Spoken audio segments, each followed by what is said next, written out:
வணக்கம். புது புது அர்த்தங்கள் நிகழ்ச்சிக்கு வரவேற்கிறோம். இன்றைய நிகழ்ச்சியில் அதிமுகவின் மாஃபா பாண்டியராஜன் அவர்களும் வழக்கறிஞர் குமாரதேவன் அவர்களும் பங்கேற்கிறாங்க. வணக்கம்.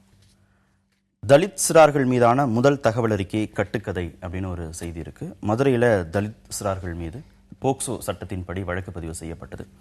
அதில் வந்த ரிப்போர்ட் அடிப்படையில் இந்த செய்தி வெளியாகி இருக்கிறது. காவல்துறை மானிய கோரிக்கை மீதான விவாதம் நடந்து முடிந்திருக்கிறது. தமிழகத்தில் சட்டம் ஒழுங்குலாம் சிறப்பாக இருக்கு, காவல்துறையுடைய நடவடிக்கைகள்லாம் பெருமிதம் தருவதாக இருக்கு அப்படின்னு முதலமைச்சர் பேசியிருக்கிறார். இந்த நிலையில இது மாதிரியான ஒரு செய்தி வெளியா இருக்கு. மாஃபா, எப்படி பாக்குறீங்க இந்த செய்தியை? என்னை பொறுத்தவரைக்கும் இது ஒரு வினோதமான வழக்கு. அந்த வழக்கோட தன்மையை பார்த்தீங்கன்னா, போக்சோ ஆக்டில் அதுவும் prevention of sexual harassment against children, குழந்தைகளுக்கு எதிரான வன்முறை, பாலியல் வன்முறை, அந்த சட்டத்துக்கு கீழே இது பதிவு பண்ணியிருக்கு. உங்களுக்கு தெரியும், இப்போ டெல்லியில் சில மாதங்களுக்கு முன்னால் இந்த மாதிரி 16 வயதுக்கு கீழே இருக்கிற குழந்தைங்க மேலே இதை விட மிகப்பெரிய வழக்கு பதிவு செய்யப்பட்டது. அப்போ அது ஒரு நேஷனல் டிபேட்டே வந்தது. ஒரு மனிதன் 16 வயசு கீழே இருக்கிறதுனால பெரிய குற்றங்கள்ல இருந்து அவங்களுக்கு இம்யூனிட்டி கொடுக்கணுமா அப்படின்றது ஒரு நேஷனல் டிபேட்டா உருவெடுத்தது. இதுல அடிப்படை தன்மை என்னன்னு எனக்கு தெரியாது. ஏன்னா எஃப்ஐஆர் ஃபைல் இருக்கு, அதை பத்தி ஒரு தன்னார்வ நிறுவனம் இல்ல, அந்த எஃப்ஐஆர்ல தான் பிரச்சனை. அதாவது கட்டுக்கதைகளின் அடிப்படையில் அந்த முதல் தகவல் அறிக்கை பதிவு செய்யப்பட்டிருக்கிறது அப்படின்னு நிறைய ஃபேப்ரிகேஷன் நடந்திருக்கு அப்படிங்கறதா செய்தி. ஒரு தேர்ட் பார்ட்டி சொன்னதை செய்தியாக்கி இருக்காங்க. நீங்க பாருங்க, நீங்க 6 to 8 வயசு குழந்தைங்க இவ்வளவு ஒரு கல்லெடுத்து எரிஞ்சதோ, ஒரு வன்முறையாக பேசியதோ அந்த அந்த இடத்துல இருக்கு இல்லைன்றதுக்குள்ள நான் போக விரும்பல. போலீஸ் கேஸ் ஃபைல் பண்ணியிருக்காங்க. அதுல உண்மைத்தன்மை இருக்கான்றதை பார்க்கணும். கோர்ட் இதுக்கு உங்களுக்கு தெரியும், அந்த கோர்ட்டு ஹியரிங் நடந்து போய் கூட ஜட்ஜ் மீடியாலாம் வெளியே போயிருங்க, அந்த குழந்தைங்களுக்கு பாதுகாப்பு இருக்கணும் அப்படின்ற ஒரு எண்ணத்துல செஞ்சிருக்கிறாங்க. அதை அவுட் ஆஃப் இது ஆதாரமே இல்லைன்னு சொல்லி அவங்க டிஸ்மிஸ் பண்ணிடல. கோர்ட்ல அவங்களுக்கு அந்த வாய்ப்பு இருந்தது, அந்த மாதிரி கூட பண்ணல. அதனால ஒரு அடிப்படை ஆதாரம் இருக்கு அப்படின்ற நிலைக்கு தான் நம்ம வர வேண்டியிருக்கு. 6 to 8 வயது குழந்தைங்க, அதனால அவங்க பண்ணியிருக்க மாட்டாங்க என்ற கருத்து எல்லார் மனசுலயும் இருக்கு. ஆனா அதுதான் உண்மையான முடிவு பண்ண வேண்டியது கோர்ட்டோட பொறுப்புங்க. அதனால போலீஸ் இதுல தவறு செய்துட்டாங்க அப்படின்னு நம்ம ப்ரீ ஜட்ஜ் பண்ணக்கூடாதுன்றது என்னுடைய தாழ்மையான கருத்து. முதல் தகவல் அறிக்கை அப்படிங்கிறது பாதி ஃபேப்ரிகேட்டட் பண்ணப்பட்டிருக்கு அப்படிங்கறதான் இப்ப முக்கியமான செய்தி. சொல்லியிருக்கிறது சைல்டு வெல்ஃபேர் கமிட்டி, இந்த ரிப்போர்ட்டை கொடுத்திருக்கிறது சைல்டு வெல்ஃபேர் கமிட்டி. எப்படி பார்க்குறீங்க? ஏற்கனவே இது சம்பந்தமான ஒரு வாதம் நம்ம இதே அரங்கத்தில் இந்த சம்பவம் நடந்து அடுத்த நாளே நம்ம வாதித்தோம். அதில் ரொம்ப முக்கியமாக அந்த சட்டத்தின் அடிப்படையில் பெண் குழந்தைகளையும் ஒன்று இதில் சேர்த்துருக்காங்கங்கிறது அப்போதைக்கு பரபரப்பாக இன்றைக்கும் பேசப்பட்டு வரக்கூடிய ஒன்று. இதில் முக்கியமாக பார்க்கணுன்னு சொன்னால் போலீஸாருடைய நடவடிக்கை. யாராவது அழுத்தம் கொடுத்தால் உடனடியாக அவர்கள் மீது இந்த சட்டத்தை, எந்த சட்டத்தை வேண்டுமானாலும் பிரயோகப்படுத்துவது, பின்பு உயர்நீதிமன்றமோ அல்லது மற்ற நீதிமன்றங்களோ குட்டு வைத்தவுடன் பின்வாங்கிக் கொள்வது என்கின்ற அந்த நடைமுறையில் தான் இருக்கின்றது. செக்ஷன் 7 ஆஃப் தி ஆக்ட், இந்த ஆக்ட் அந்த 11 ஆஃப் தி ஆக்டில் தெளிவாக சொல்லியிருக்காங்க யார் மேலே இந்த சட்டம் பிரிவுகள் பயன்படுத்தப்பட வேண்டும்னு சொல்லிட்டு. அந்த அடிப்படையில் பார்த்தால் கூட இந்த வழக்கு பதிவு செய்ததே தப்பு. நண்பர் மாஃபா சொன்னது போல, பாண்டியராஜன் சொன்னது போல, அது முகாந்திரம் இருப்பதாக சொல்லியிருக்கிறார்கள். உனக்கு வழக்கு முடியல. எஃப்ஐஆரை தான் குவாஷ் பண்ண சொல்லி கேட்டிருக்காங்களே தவிர சார்ஜ் ஷீட்டை குவாஷ் பண்ண சொல்லலை. எஃப்ஐஆர் பதிவு பண்ணதுக்கு பிறகு குற்றப்பத்திரிகை தாக்கல் செய்வது என்பது ஒரு நடைமுறை. அந்த நடைமுறை அடிப்படையில் இந்த போஸ்கோ சட்டத்தின் அடிப்படையில் செக்ஷன் 7க்கு பிறகு இருக்கக்கூடிய சட்டப்பிரிவுகளின்படி சைல்டு வெல்ஃபேர் கமிட்டியுடைய ரிப்போர்ட்டை கேட்கணும், கலெக்டர் கேட்கணுங்கிறது ஒரு விதி. அதன் அடிப்படையில் கேட்டிருக்கின்றார்கள். அந்த சைல்டு வெல்ஃபேர் கமிட்டி இப்படிப்பட்ட சம்பவங்கள் நடைபெறவில்லை அல்லது அதில் சொல்லக்கூடியது மிக அதிகமாக சொல்லப்பட்டிருக்கின்றது, பொய்யாக சொல்லப்பட்டிருக்கு என்று சொல்லியிருக்கின்ற காரணத்தினால் இது இப்போதைக்கு இந்த வழக்கு வந்திருக்கு. ஏற்கனவே இது சம்பந்தமாக சொன்னாங்க, வேகமாக சொன்னாங்க. இது ஃபேப்ரிகேட்டட் வழக்கு தான் என்பதை சொல்லியிருக்காங்க. அதை உறுதிப்படுத்தும் விதமாகத்தான் இந்த ரிப்போர்ட் வந்திருக்கு. இந்த ரிப்போர்ட்டின் அடிப்படையில் இந்த வழக்கை முற்றிலுமாக கைவிடுவது அந்த குழந்தைகளுடைய எதிர்காலத்திற்கும் சமூக நல்லிணக்கத்திற்கும் ஆதரவாக இருக்கும். இந்த ஒரு சம்பவம் அப்படின்னு நம்ம பார்க்கிறோம். இது மட்டும் இல்லை, கடந்த காலங்களில் நிறைய சம்பவங்கள், இந்த 2-3 வாரங்களாக நிறைய சம்பவங்கள் பார்க்கப்படுகிறது. கோயில் சார்ந்த நிறைய செய்திகள்லாம் வருகிறது. மாதிரி அதிகாரமிக்கவர்கள், ஆதிக்க ஜாதியை சேர்ந்தவர்கள் தலித் மக்கள் மீதான அந்த அழுத்தங்களை, அந்த ஆளுமையை செலுத்துவதற்கு காவல்துறையே துணை போகிறது அப்படின்னு புரிஞ்சுக்கிறது அந்த மாதிரியான சம்பவங்கள்ல இருந்து. இல்ல, அது அந்த மாதிரி சம்பவங்கள் கொஞ்சம் மிகைப்படுத்தி கடந்த 3 மாதங்களாக வந்துகிட்டு இருக்கின்றது எனக்கும் தெரியும். ஆனா இந்த ஓலைப்பட்டி சம்பவத்தை பொறுத்த வரைக்கும் அண்ணன் சொன்ன மாதிரி கலெக்டர் தான் இந்த சைல்ட் வெல்ஃபேர் கமிட்டிட்ட ரிப்போர்ட் கேட்டிருக்காரு. கலெக்டர் தான் கேட்டிருக்காரு. வீரராகவ ராவ் அந்த இடத்துல அவருடைய முதல் அறிக்கை கூட பாத்தீங்கன்னா இது பெரியவங்களுக்குள்ள இருக்கிற பிரச்சனை மாதிரி தெரியுது, சின்ன பிள்ளைங்களுக்கு இருக்கிற இடையில இருக்கிற பிரச்சனை மாதிரி தெரியலன்ற ஒரு கருத்தை அவர் பதிவு பண்ணியிருக்காரு. அந்த தாழ்த்தப்பட்ட சமுதாயத்தை சேர்ந்த மாணவர்கள் பிளஸ் இந்த உயர்ந்த ஜாதின்னு சொல்லப்படுபவர்களை சார்ந்த மக்கள் இந்த விஷயம் மட்டும் இல்ல. இப்ப நீங்க சமீபத்துல பாத்தீங்கன்னா 2-3 வாரங்களாக வரக்கூடிய கோயில் சார்ந்த செய்திகள் எல்லாமே நீங்க பாத்தீங்கன்னா முடிவு இல்ல ஒரு பேச்சுவார்த்தை, ஒரு இறுதி தீர்வு நடவடிக்கை எல்லாமே பாத்தீங்கன்னா ஆதிக்க ஜாதி மக்களுக்கு சார்பாக தான் இருக்கு. நீங்க விட்டு கொடுக்கணும்னாலும் இவங்க தான் விட்டு கொடுக்கணும், சட்டப்படி நடவடிக்கையினாலும் அதை செயல்படுத்துறது இல்லை. இந்த மாதிரி எல்லா விஷயங்களுமே ஒரு சாராருக்கு அப்படிங்கிற மாதிரி தான் பார்க்க வேண்டியதா இருக்கு. கண்டிப்பா அந்த அரசாங்கத்தை பொறுத்த வரைக்கும் எந்த விதமான டிஸ்கிரிமினேஷனும் கிடையாது.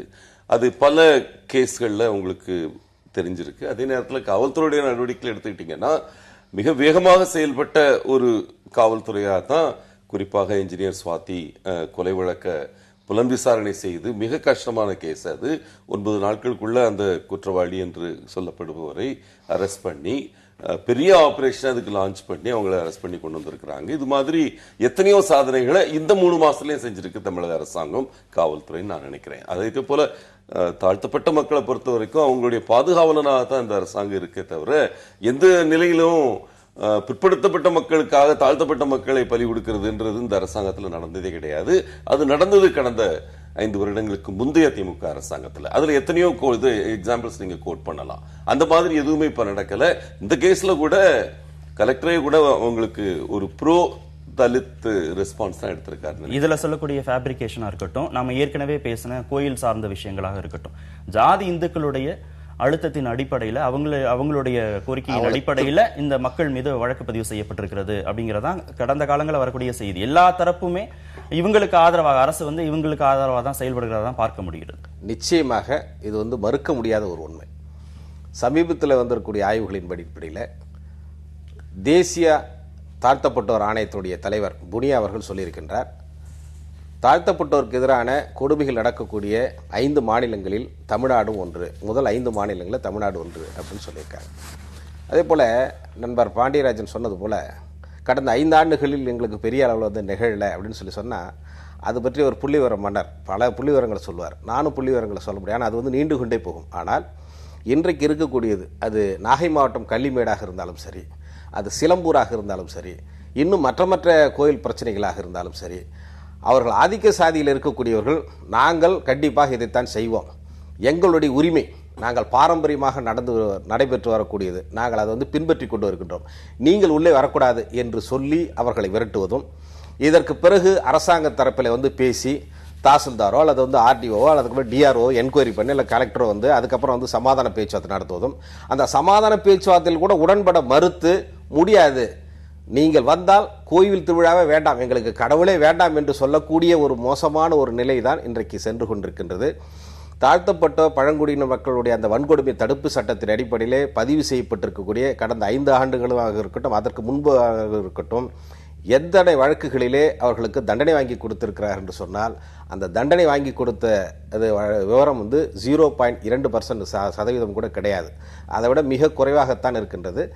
ஆக தாழ்த்தப்பட்டோருக்கு எதிரான வன்கொடுமைகள் அகில இந்திய அளவில் ஒவ்வொரு இடத்திலும் நடந்தாலும் கூட தமிழ்நாட்டிலும் இந்த பாதிப்பு இருக்கின்றது. சமூக அக்கறை உள்ளவர்கள் இதை மிக கவனமாக எடுத்துக்கொண்டு இந்த பிரச்சாரங்களை மேற்கொள்ள வேண்டும். அரசாங்கம் அந்த பிரச்சாரங்களுக்கு துணை போக வேண்டும். ஒரு இடத்திலே கொடுமை நடக்கிறது என்று சொன்னால் அந்த இடத்துல பேசுவதற்கோ அந்த பிரச்சனை தீர்ப்பதற்கோ யாராவது சென்றால் நீங்கள் அங்கே போகக்கூடாது என்று 144 தடை சட்டம் போட்டு அங்கே போக விடாமல் தடுக்கின்றார்கள் அல்லவா, அதுவே தாழ்த்தப்பட்டோர் பழங்குடியின மக்களுக்கு எதிராக பிறப்பிக்கப்படக்கூடிய ஒரு வன்முறை என்றுதான் சொல்ல வேண்டும். 144 தடை உத்தரவு போடுறாங்க. இல்ல ஆதிக்க ஜாதிக்கு ஒரு நாள் திருவிழா கொண்டாட சொல்லியும் தலித் மக்கள் இன்னொரு நாள் திருவிழா கொண்டாட சொல்லியும் பிரிச்சு விடுறாங்க. இல்ல திருவிழாவே வேண்டான்னு ரத்து செய்யறாங்க. திருநாள் கொண்டாச்சேரியில சுடுகாடு பிரச்சனை வருகிற போது நீதிமன்றமே உத்தரவு பிறப்பித்த பிறகும் கூட இறுதி நேரத்துல காவல்துறை பொதுப்பாதையில எடுத்துட்டு போகாம தனிப்பாதையில எடுத்துட்டு போயிருக்காங்க. இப்படி நீதிமன்ற உத்தரவுக்கு பிறகும் கூட காவல்துறை இவர்களுக்கு சார்பா நடந்திருக்கிறதான நம்ம கடந்த காலங்களை பார்க்க வேண்டியதாக இருக்கிறது. இல்ல அம்மாவோட கடந்த 5 வருட ஆட்சி எடுத்துக்கிட்டீங்கன்னா எந்த சூழ்நிலையிலும் இந்த ஆதிக்க சாதி அடக்கப்படும் சாதி இந்த மாதிரி ஒரு கன்ஸ்ட்ரக்டே மாறிட்டு இருக்குன்னு நினைக்கிறேன். என்னை பொறுத்த வரைக்கும் இப்ப நீங்க சொல்ற ஆதிக்க சக்தின்னு நீங்க சொல்றவங்களே ஆக்சுவலா மிகவும் பிற்படுத்தப்பட்ட சமுதாயம் இல்ல பிற்படுத்தப்பட்ட சமுதாயம் பிசி அல்லது எம்பிசி தான். அவங்க போய் அடக்குமுறை பண்றாங்க அப்படின்றது ஒரு காலத்துல இருந்தது உண்மைதான். இப்போ அந்த இதெல்லாம் இல்லை. நீங்க சொன்ன அதே கோயில்ல கூட ஒரு காலத்துல தலித் மக்கள் உள்ள போகக்கூடாதுன்னு இருந்த இடம் மாறி இன்னைக்கு அதே கோயில்ல அவங்களுக்கு ஒரு டைம் இவங்களுக்கு ஒரு டைம்னு ஒரு ஷேர்ட் சர்வீசஸ் மாடல்ல இன்னைக்கு போயிட்டு இருக்கிறாங்கன்றது ஒரு முன்னேற்றம் தான் நினைக்கிறேன். என்னை பொறுத்த வரைக்கும் அது இப்ப எப்படி இருந்தது தெரியும். இன்னைக்கு பிற்படுத்தப்பட்ட சமுதாயம் பிசின்னு சொல்லக்கூடிய சமுதாயங்கள் ஒரு 40 வருஷத்துக்கு முன்னால கோயில்களுக்குள்ள போகணும்னு அஜிடேட் பண்ணிட்டு இருந்த சமுதாயங்கள் தான் இன்னைக்கு அவங்க பல கோயில்களை கண்ட்ரோல் பண்ணிட்டு இருக்காங்க அப்படின்றது நிஜமான ஒரு உண்மை. ஒரு சமுதாய வளர்ச்சி நடந்துட்டு இருக்கு தமிழகத்துல. அது நடக்கிறப்போ குறிப்பாக தாழ்த்தப்பட்ட மக்கள் இன்னைக்கு பொருளாதார ரீதியாக வலிமை பெற்று வந்து கொண்டிருக்கிறார்கள். அவங்க ஒரு அசர்ஷன் இருக்கு. இன்னைக்கு தலித் அசர்ஷன்றது நிஜமான ஒரு விஷயம். தமிழகத்துல மற்ற எல்லா மாநிலங்களையும் இல்லாத அளவுக்கு இங்க தலித் மக்கள் அவங்க பொருளாதார வளர்ச்சி அவங்க சமூக வளர்ச்சி நடந்து இன்னைக்கு ஒவ்வொரு இடத்துலயும் அவங்க முன்னால மாதிரி விட்டு கொடுத்துக்கலாம் போற மாதிரிலாம் அவங்க இல்ல. ஓகே, அதுக்கு அரசாங்கம் அந்த தலித் அசர்ஷனுக்கு துணை நிற்கிறது. இதுதான் ஆஃபன் நம்ம தமிழக அரசாங்கத்து மேல வைக்கக்கூடிய குற்றச்சாட்டே அதான் இருக்கு பாத்தீங்கன்னா. அதனால இந்த சமாதானங்கள் அந்தந்த இடங்கள்ல இருக்கிற காம்ப்ரமைசஸ் எல்லாம் சட்டம் ஒழுங்கு சார்ந்து அதிகாரிகள் அந்தந்த இடங்கள்ல எடுத்துட்டு இருக்கிற நடவடிக்கைகள். ஒரு அரசியல் தலைவர் ஒரு இடத்துல போய் அங்க இருக்கிற கலவரத்துல குளிர் காய்ந்து தனது அரசியலை வலுப்படுத்தணும்னு நினைச்சிட்டு போறாருன்னா அவர் அங்கிருந்து போறதுல தடை பண்றதுல எந்த தப்பு இருக்கிற மாதிரி தெரியல. இது தலித் தலைவர்களுக்கு மட்டும் பண்ணல, அவங்களுக்கே தெரியும். பாமக தலைவருக்கு தடை பண்ணி இருக்கிறாங்க பல இடங்கள்ல. பல இடங்கள்ல மற்ற சமுதாயத்தை சேர்ந்த தலைவர்களுக்கும் தடை பிறப்பிக்கப்பட்டிருக்கிறது. இது உண்மையில ஒரு காலத்துல கோயிலுக்கே போக முடியாம இருந்தவங்க இன்னைக்கு ஏதாவது ஒரு நாளாவது கோயிலுக்கு போறாங்கிறது ஒவ்வொரு நாளும் போறாங்க. ஒரு டைம் நீங்க சொல்ற கேள்விக்கு முன்னாடி பாண்டியராஜன் சாருக்கு நான் ரொம்ப தெளிவா ஒண்ணு மட்டும் நான் சொல்லிக்கிறேன். இன்றைக்கு தாழ்த்தப்பட்ட சமுதாயத்தில் பொருளாதார அடிப்படையில் முன்னேறி இருக்கிறாங்க அப்படின்னு சொல்லி ஒரு வார்த்தை சொல்றாரு. இன்றைக்கு அரசாங்க பதவிகள் வேண்டுமானால் ஏதோ ஒரு குறிப்பிட்ட அளவிற்கு முன்னேறி இருக்கலாம். ஆனால் நீங்கள் மிகப்பெரிய இந்த கான்ட்ராக்ட் லெவலில் இருக்கிறவங்க அல்லது ஜவுளிக்கடை வைத்திருக்கின்றவர், மிகப்பெரிய ஜவுளிக்கடை, நான் சாதாரணமாக இருக்கக்கூடிய ஜவுளிக்கடைலாம் சொல்ல பெரிய ஜவுளிக்கடை அல்லது டிபார்ட்மெண்ட் ஸ்டோர் வைத்திருக்கிறவர்கள் அல்லது மிகப்பெரிய ஹார்ட்வேர்ஸ் நிறுவனங்கள் அல்லது ஐடி நிறுவனங்கள் இதெல்லாம் வச்சிருக்கிறதுல எத்தனை சதவீதம் பேர் தாழ்த்தப்பட்டவங்க இருக்காங்க அப்படின்னு சொல்லி பார்த்தீங்கன்னா அதுலேயும் ரொம்ப ரொம்ப ரொம்ப மீகர் தான். ஏன்னா இவன் ஹோட்டல் வச்சானா இன்னாருடைய ஹோட்டல் அங்கே போய் சாப்பிடாதுன்னு சொல்லி சொல்கிறதுக்கு இன்றைக்கும் ஆட்கள் இருக்காங்க. இன்னைக்கு ஏதோ ரோட்டு ஓரத்தில் இருக்கக்கூடிய பிரியாணி கடைகளை வச்சுட்டு நீங்கள் பார்க்காதீங்க. பொருளாதாரத்தில் முன்னேற்றம் என்பது ஏதோ ஒரு அரசாங்க பதவியில் போயிட்டு ஒரு ஐஏஎஸ் ஆகி விடலாம். ஆனால் ஒரு ஹோட்டல் வைப்பதற்கோ அல்லது ஒரு ஹார்ட்வேர் நிறுவனம் வைப்பதற்கோ அது வேண்டாம். சென்னை போன்ற நிறுவனங்கள் யாரும் கண்ணுக்கு தெரியாமல் கூட இருந்திருக்கலாம். ஆனால் மற்ற இடங்களிலே இன்றைக்கும் அது ஏற்றுக்கொள்ள முடியாத ஒன்றாகத்தான் இருக்கின்றது. மக்கள் மனம் மாற வேண்டும். மனம் மாறுவதற்கு ஏற்ற அந்த செய்கைகளை அரசாங்கங்கள் என்ன செய்திருக்கிறது என்பதை நம்ம பார்க்கணும். இதுதான் தொழில் முனைவோர்கள் தலித் சமுதாயத்திலிருந்து அதிகமா உருவாக்கப்பட்டது தமிழகத்துல. நீட்ஸ் திட்டத்தை எடுத்துக்கிட்டீங்கன்னா புது தலைமுறை புது தொழில் முனைவோர் திட்டம்னு போட்டிருக்கிறதுல கிடைச்ச 2200 பேர் கடந்த 5 வருடங்கள்ல உருவாக்கப்பட்ட 2200 பேர்ல 600 பேர் பக்கத்துல தாழ்த்தப்பட்ட. நீங்க சொல்றது அரசுடைய திட்டங்கள், அவர் சொல்றது சோஷியல் கனெக்டிவிட்டியை பத்தி பேசுறாரு. ஒரே கேள்வி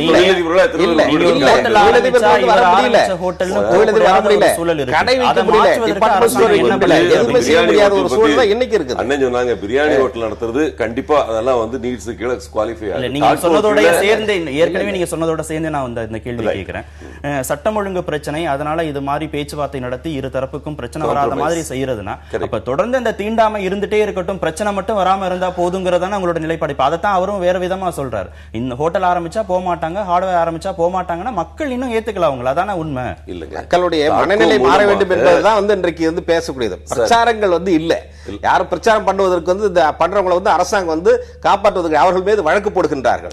ஒரு இடத்துல வந்து பிரச்சனை ஃபேக்ட் ஃபைண்டிங் கமிட்டி எத்தனை இடங்கள்ல வந்து ஃபேக்ட் ஃபைண்டிங் கமிட்டி ரிப்போர்ட் அதுல வந்து எல்லாருமே முக்கியமாக நான் ஒன்னு சொல்லணும்னு சொன்னோம்னா தாழ்த்தப்பட்டோர் பிரச்சனையில் தாழ்த்தப்பட்டோர் முன்னெடுத்து செல்வதை விட பிற்படுத்தப்பட்டோர் முன்னெடுத்து சென்று அவர்களுக்காக போராடுவதுதான் தமிழ்நாட்டினுடைய உயரிய ஒரு குணம். அது தந்தை பெரியாராக இருந்தாலும் யாராக இருந்தாலும் அப்படித்தான் இருக்கின்றது. ஆனால் அவர்கள் இன்றைக்கு ஒவ்வொரு பிரச்சனையிலும் சென்று அங்கே பார்த்து ஃபேக்ட் ஃபைண்டிங் கமிட்டி அந்த ரிப்போர்ட் கொடுத்தால் அந்த ரிப்போர்ட்டை சட்டம் செய்வது கிடையாது, அதன் அடிப்படையில் நடவடிக்கை எடுப்பது கிடையாது. எத்தனை கமிஷன்கள் போட்டால் கமிஷனை போடு, இல்லை என்றால் கல்லை தூக்கி போடு ஒரு பிரச்சனை என்று சொல்வது போலதான் இருக்கின்றதே தவிர இது நேரடியாக போய் அந்த மக்களுக்கு இருக்கக்கூடியது இல்லை. இன்றைக்கும் அந்த தொடர்ந்து கொண்டே இருக்கிறது. என்னோட ஒரே கருத்து, இப்ப தாட்கோ மாதிரி ஒரு நிறுவனம் வந்து பல மாநிலங்களில் கிடையாதுங்க. 22,000 தொழில் முனைவோர்களை ஒரு 5 வருடங்கள்ல உருவாக்கக்கூடிய ஒரு அமைப்பு தாட்கோ இன்னைக்கு வந்து அது இல்லைன்னு யாரும் சொல்ல முடியாது. அது பிரியாணி கடையா இருக்கலாம், இல்ல தெருவோர கடையா இருக்கலாம். ஆனா வந்து தொழில் முனைவோராக ஒரு டிக்னிட்டியோட ஒரு மகிமையோட அவங்க வந்து இன்னைக்கு இருந்து பிசினஸ் பண்ணிட்டு இருக்காங்க. இல்ல அரசாங்கம் அப்படி நடந்துக்கிற போது, அரசு அதிகாரிகள் அப்படி நடந்துக்கிற போது,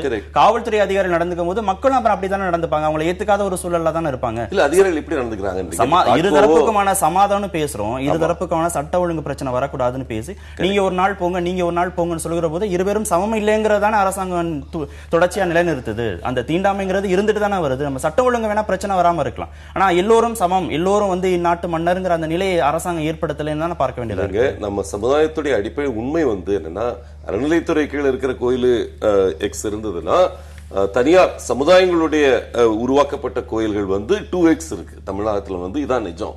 ஓகே, அதுக்குன்னு எல்லா கோயிலையும் அரசாங்கம் எடுத்துக்கணும்ன்றது சரியான அணுகுமுறை கிடையாது. பல சமுதாயங்கள் வந்து நல்லா நடத்திட்டு இருக்கிறாங்க. எல்லாரும் உள்ள வர்ற மாதிரி இருந்து நடத்துற சமுதாய கோயில்கள் இருக்கு. சமுதாய கோயில்கள் என்பது நிஜம், கோர்ட்லயே வந்து ஒத்துக்கிற உண்மை. அந்த மாதிரி இருக்கிற ஒரு கான்டெக்ட்ல நீங்க ஒரு சமுதாய கோயில்ல போய் நீங்க இதை செய்யணும் அதை செய்யணும்னு வந்து அரசாங்கம் உத்தரவு போடுறதே வந்து நடைமுறைக்கு சாத்தியம் இல்லாத ஒன்று. எந்த பொது தளங்கள்லயுமே தீண்டாமை இருக்கக்கூடாதுங்கிறதான நீதி, அதுதானே நீங்க அரசாங்கம் தீண்டாமை ஒண்ணு இருக்கு சார். அதே நேரத்தில் இப்ப உங்க வீட்டுக்குள்ள வந்து இன்னொருத்தங்க வந்து வர்றது வந்து சட்டம் அனுமதிக்காது.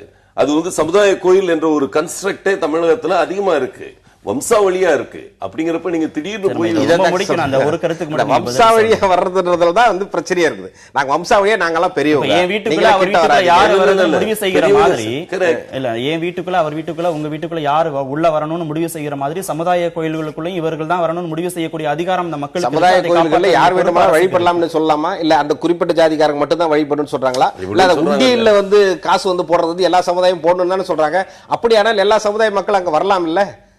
சாமி கும்பிடுறது எல்லாருக்கும் பொது.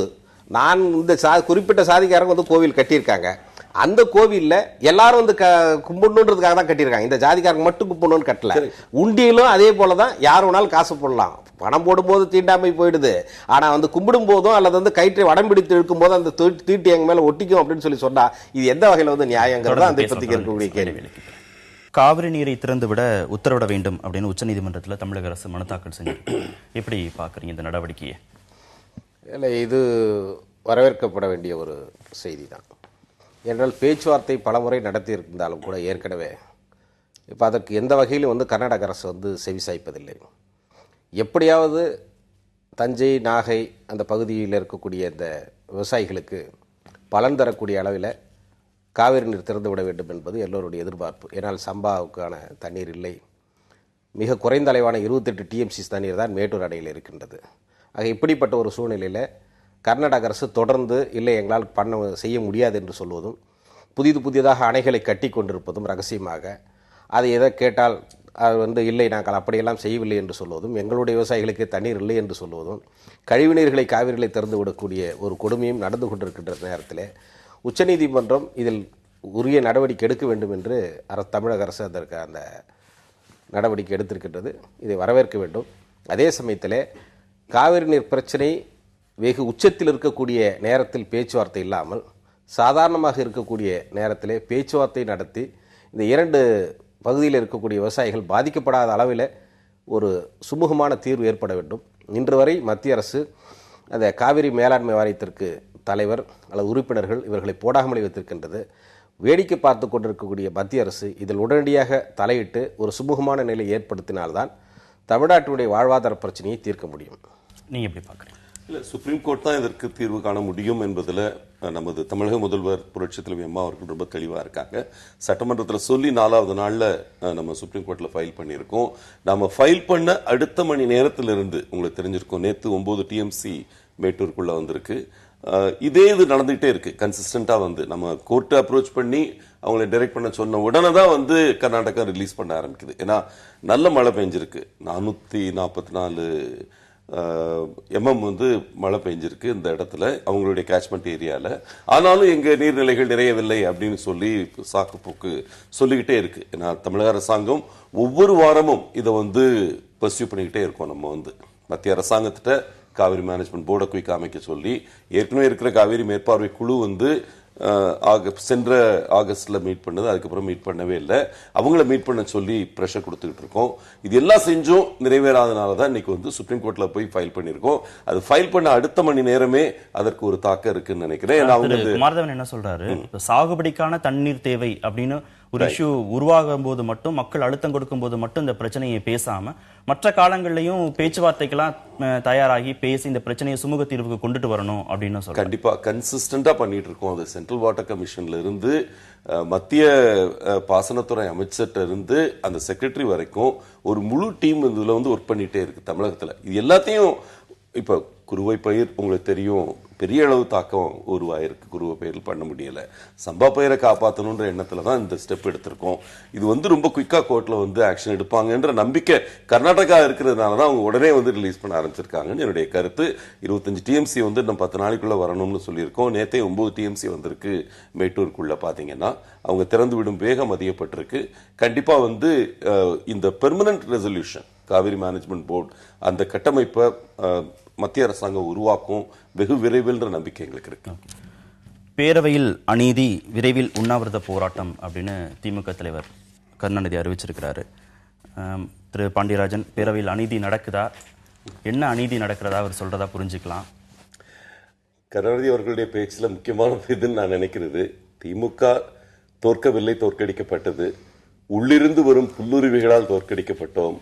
ஏன்னா அவருடைய என்டையர் கருத்து சட்டமன்றத்தை பத்தி பேசுற பாதி நேரத்துக்கு மேல அவர் பேசியது நரேந்திர மோடியை பத்தியும் அவர் என்ன செஞ்சான்றதை பத்தியும் கழகத்திற்குள்ளே இருக்கிற புல்லுரிவுகளை பத்தியும் பேசிட்டு இருக்கிறாரு.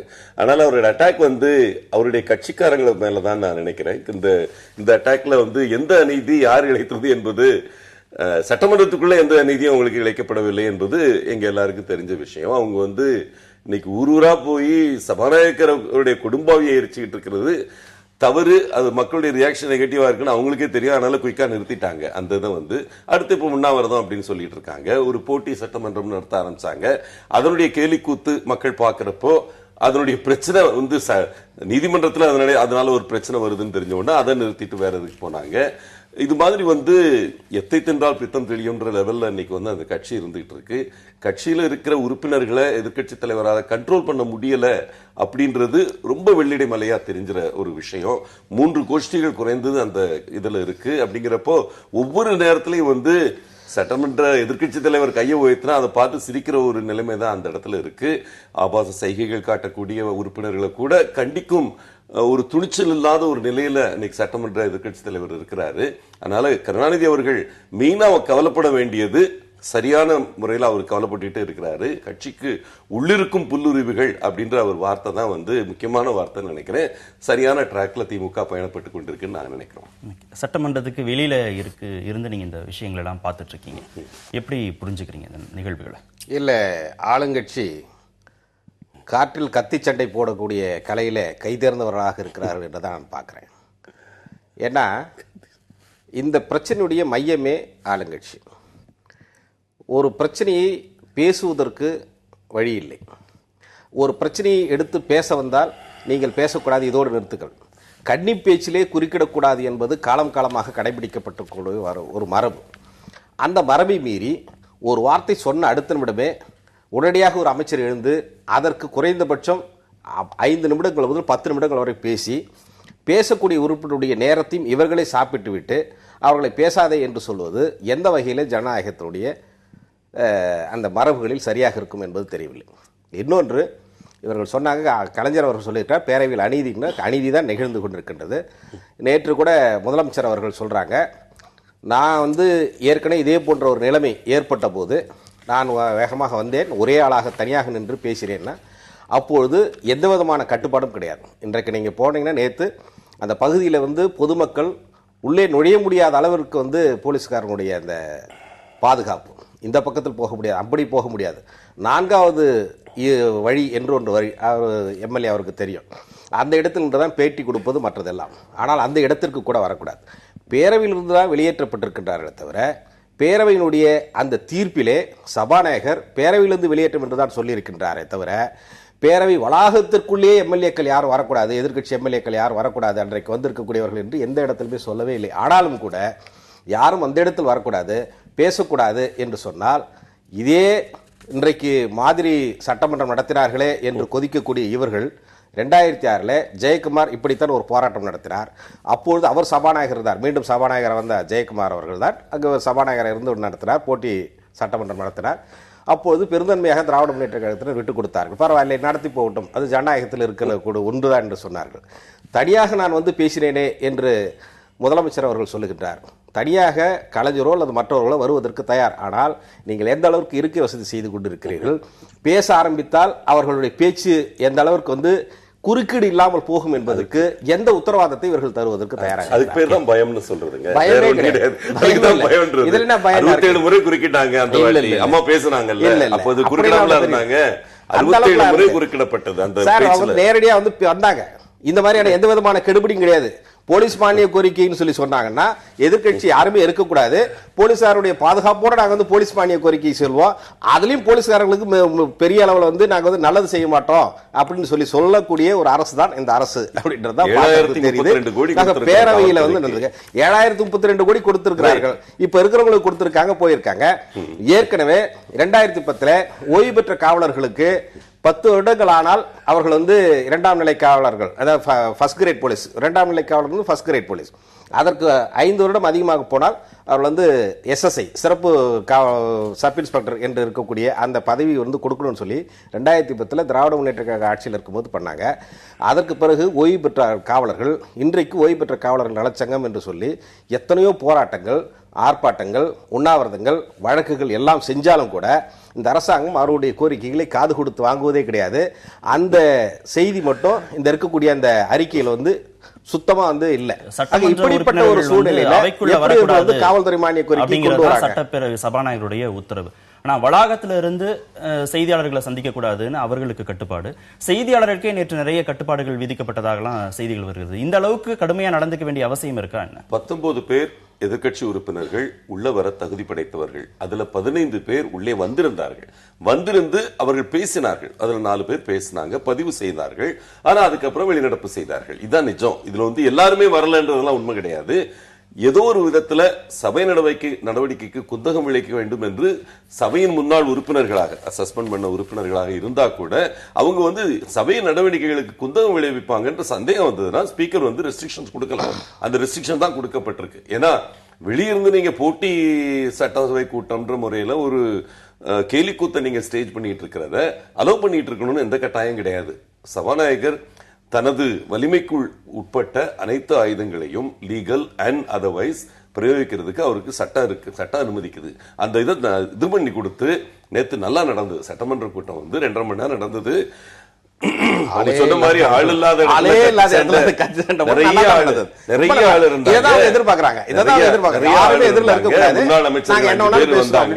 முன்னாள் அமைச்சர்கள் 5 பேர் வந்திருந்தாங்க. அவங்களால பேசுறதுக்கு துணிச்சல் இல்ல அந்த இடத்துல. ஏன்னா என்ன பேச முடியும்? இடைநீக்கத்தை திரும்ப பெறணும்னு திமுக தரப்புல கோரிக்கை, எல்லா எதிர்க்கட்சிகளும் திரும்ப அந்த கோரிக்கையை வலியுறுத்துறாங்க. ஒரு பக்கம் காவல்துறை மானிய கோரிக்கையில அவங்க விவாதத்தில் அவங்க கலந்துக்கணும், அனுமதிங்கன்னு சொல்றாங்க. இவ்வளவு கடந்த காலங்களில் இந்த இடைநீக்கம் ரத்து செய்யப்பட்டதாக வரலாறே இல்லையா? கடந்த காலங்களில் இவ்வளவு அழுத்தங்கள் கொடுத்த பிறகும், இவ்வளவு கோரிக்கைகள் வைத்த பிறகும் ஏன் இந்த அளவுக்கு பிடிவாதமா இருக்கணும்? ஒரு பக்கம் திராவிட முன்னேற்ற கழக உறுப்பினர் உள்ள வந்து செய்த தவறு மன்னிப்பு உள்ள வரணும்னு சொல்லி கேட்கறாங்க. இன்னொரு பக்கம் வந்து குடும்பாவி இருக்கிறீங்க.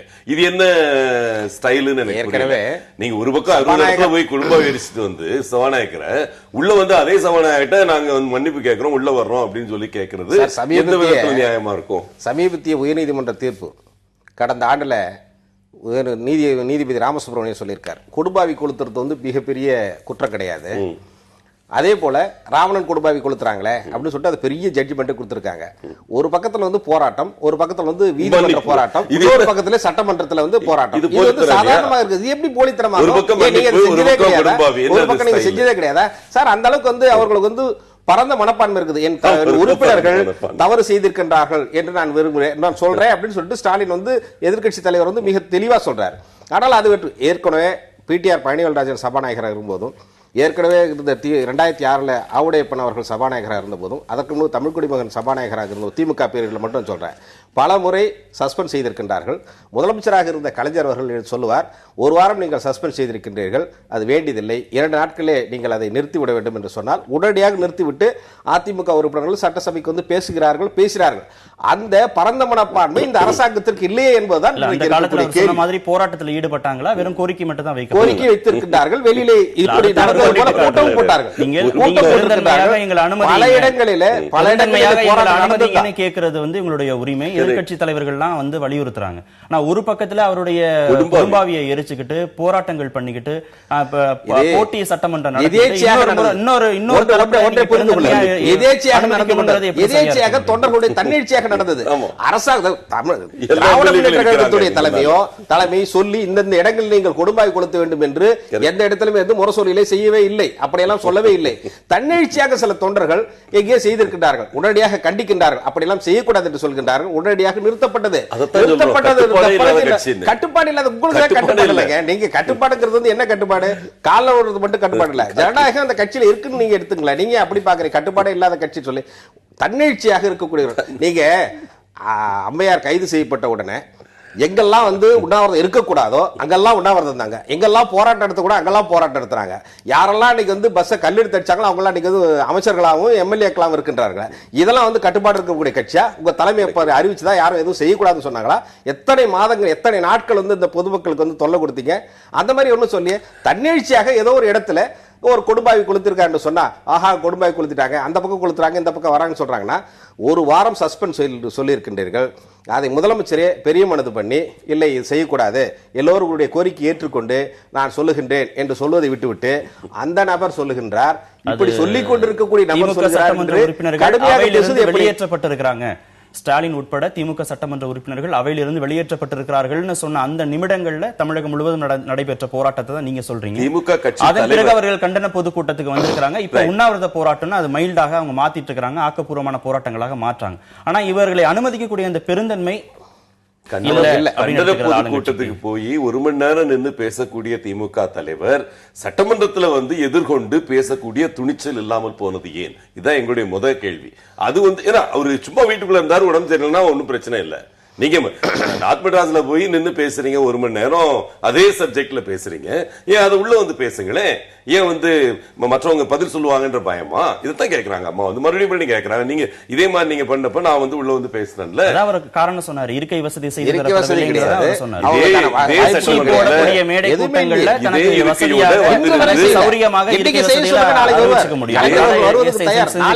சட்டமன்றத்துக்குள்ள இதே வசதிகளோட கருணாநிதி அவர்கள் உள்ள வந்து பிரமாணம் எடுத்தாரு. 10-15 நிமிஷம் இருந்து சபை நடவடிக்கைகளை கவனிச்சுக்கிட்டு இருந்தாரு. ரொம்ப நாள் ஆயிடலையே, 1 மாசத்துக்கு முன்னால 2 மாசத்துக்கு முன்னால நாங்க பதவியேற்ப வந்து அழகா பேசிட்டு இருந்தாரு. அந்த மைக்கை வளைச்சு அழகா அவருக்கு கொடுத்தாங்க, நீட்டா நின்று பேசிட்டு போயிட்டு இருந்தாரு. எந்த பிரச்சனையும் இல்லையே. இப்ப என்ன திடீர் பிரச்சனை? ஏன்னா அவருக்கு வர்றதுக்கு வசதி இருக்குன்னு நல்லா தெரியும். யாரும் தூக்கிட்டு வரல அந்த டயத்துல, அவரே தான் வந்தாரு. சுயமா அழகா உள்ள வந்து வர்ற அளவுக்கு வசதிகள் செய்து கொடுக்கப்பட்டன இருக்கு. அந்த வசதி ஒண்ணும் இல்லாம போயிடலையே. இந்த பக்கம் வந்து இருக்குன்னா இந்த பக்கம் இருங்க. ஒரு எதிர்கட்சி தலைவரா கூட அவரை தேர்ந்தெடுக்காத அந்த கட்சி உறுப்பினர்கள் இன்னைக்கு எனக்கு அவருக்கு இது கொடுங்க அப்படிங்கிறது ஒரு யாரை எதிர்க்கட்சி தலைவரா தேர்ந்தெடுக்கணும், யாரை எதிர்க்கட்சி தலைவரா தேர்ந்தெடுக்க கூடாதுன்னு சொல்றது வந்து அந்தந்த கட்சியுடைய அதை வந்து சொல்ல வேண்டிய அவசியம் இல்லை. நீங்க சொல்ல வேண்டிய அவசியம் கேட்டது ஒரு முக்கியமான கேள்வி தான். நீங்க ஒரு கட்சியுடைய பொதுக்கூட்டத்துல, ஒரு கண்டன பொதுக்கூட்டத்துல மணிக்கணக்கில் என்னால பேச முடியும், ஆனா அவைக்குள் வந்து விவாதங்கள் என்னால கலந்துக்க முடியாதுன்னு ஏன் நிராகரிக்கணும்னு அவர் கேட்கிறார். சார், மக்கள் வந்து எந்த வகையில நாங்க பேசுறது, கலைஞர் அவர்கள் பேசுவதற்கு இடையூறு யாரும் செய்யல. ஆனா இங்க பேச ஆரம்பித்த உடனே கிண்டல் பேச்சுக்கள், கேலி, 2 வார்த்தை பேசுற உடனே குறுக்கீடு,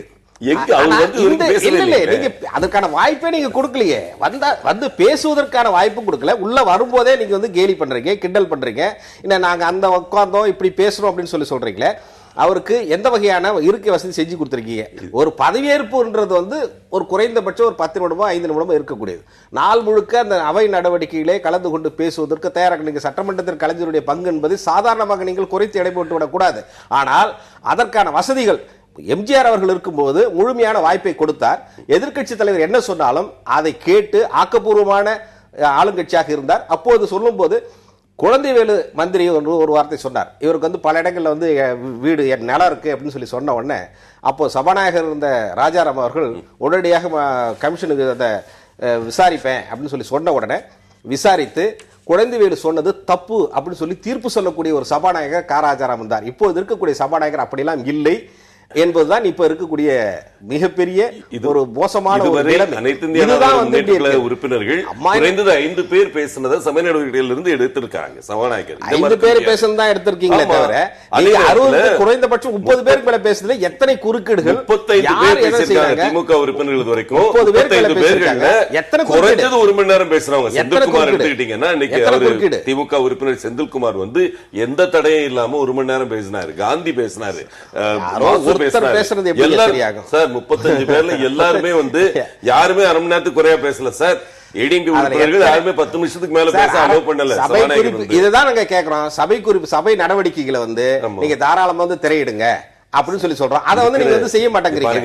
இப்பதான் தெரியும். திரையிட்ட 2 நிமிஷம் இப்பதான் தெரியும். இப்பதான் தெரியும். திரையிட்ட 2 நிமிஷத்துல இவ்வளவு ஆபாச செய்கைகள் காட்டுறாங்க. அதை நீங்க பாத்தீங்க. ஆபாச செய்கைகள் காட்டுறீங்கல்ல, அதே பார்க்க முடியாத மக்கள் வந்து ஒரு கட்சி பொதுக்கூட்டத்துல கலந்துக்கிட்டு மணிக்கணக்குல பேசக்கூடியவங்க ஏன் அவைக்கு வரல அப்படின்னு நீங்க கேள்வி கேட்டு கட்சி பொதுக்கூட்டத்துல அவர் பேசுவதற்கான வாய்ப்புகள் இருக்கு. இருக்கை வசதி அவருக்கா யாரும் வந்து அங்க வந்து குறுக்கீடு செய்ய மாட்டாங்க. ஆனா இங்க திமுக சட்டமன்ற உறுப்பினர்கள் எழுந்து பேச ஆரம்பிக்கும் போதே தேவையற்ற குறுக்கீடுகள், தேவையற்ற வார்த்தை பிரயோகங்கள் வருகிற போது பிரச்சனை வரும். அந்த மாதிரியான குறுக்கீடுகள் இல்லாத போது நிச்சயமா அந்த தலைவர் வருவதற்கான வாய்ப்புகள் இருந்திருக்கும் தான் பார்க்க வேண்டியது. பலரும் வந்து பேசி முடிச்சிருக்காங்க. இதே சபையில மாசு சுப்பிரமணியன் அவர்கள் பேசின பேச்சுல 30 நிமிஷத்துல எந்த ஒரு ஆற்றலுக்கு மாதிரி பேசி முடிச்சுட்டு போனாரு. செந்தில்குமார் அடுத்த தலைமுறை யங்ஸ்டர் பேசினப்ப யாரும் பெருசா குறுக்கிடல. டிஆர்பி ராஜா பேசினப்ப கூட அம்மா வந்து அதுக்கு பதில் சொல்லிட்டு இருந்தாங்களே தவிர யாரும் வந்து அவருடைய நடையோ அவருடைய வேகத்தையோ கட்டுப்படுத்தல. 35 பேர் பேசுறாங்க. பேசி முடிச்சு போட பதில் சொல்றதுங்கிறது வந்து வேற.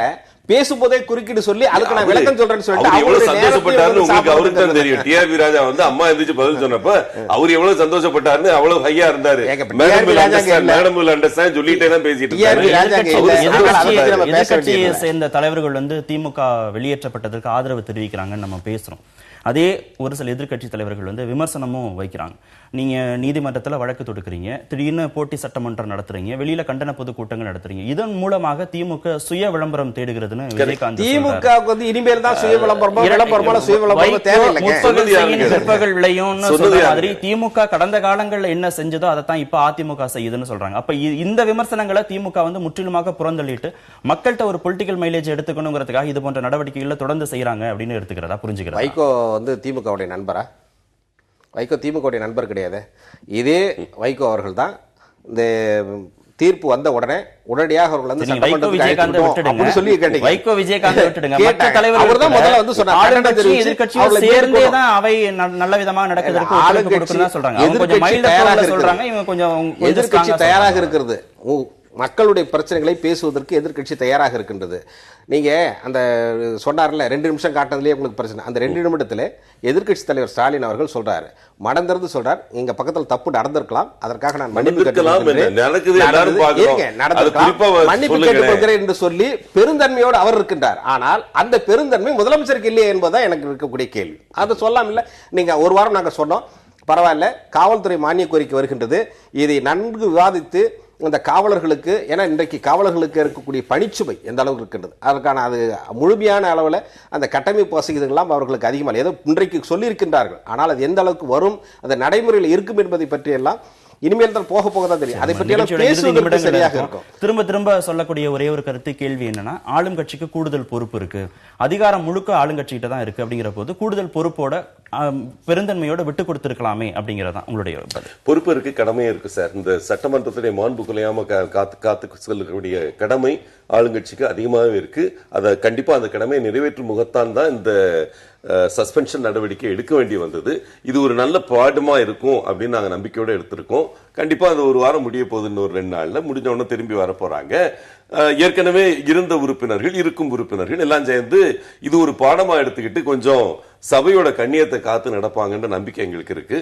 அது நடக்கும் பொழுது ஏற்கனவே இருக்கிற நல்ல நிகழ்ச்சிகள் மாதிரி கன்ஸ்ட்ரக்டிவா கிரிட்டிசிசம் எடுத்து வைப்பாங்கன்ற நம்பிக்கை எங்களுக்கு இருக்கு. அது நடக்கும் பொழுது இந்த அவை மீண்டும் தன் மாண்பை மீட்டெடுக்கும் என்ற நம்பிக்கை எங்களுக்கு. எதிர்க்கட்சி தலைவர், அவை முன்னவர், முதல்வர் இவர்களுடைய கூற்றுனால தான் இந்த மாதிரியான மோசமான நிகழ்வுகள் நடந்து வருகிறதுன்னு சொல்லி சட்டசபை எதிர்க்கட்சி தலைவர் அவர்கள் சொல்றாங்க. இனிமேல் அவர்கள் இப்படி செய்ய மாட்டார்கள். ஏனென்றால் மிகப்பெரிய பாடத்தை கற்றிருக்கின்றார்கள். மக்கள் மத்தியிலே இது மிகப்பெரிய மோசமான பின்விளைகளை ஏற்படுத்தி ஆளுங்கட்சிக்கு ஒரு கெட்ட பெயர் ஏற்படும். பெருந்தன்மையோடு சபையை நடத்த வேண்டும் என்கின்ற அந்த அடிப்படையில் ஆளுங்கட்சி இறங்கி வந்து உடனடியாக இந்த சஸ்பென்ஷன் உத்தரவை ரத்து செய்து அவர்களை பேச வைக்க வேண்டும் என்பதுதான் இருதரப்பும் ஒத்துழைக்கணும். நிகழ்ச்சியில் பங்கேற்ற இருவருக்கும் மிக்க நன்றி. நேரிலே மற்றொரு நிகழ்ச்சியில் சந்திக்கலாம். நன்றி, வணக்கம்.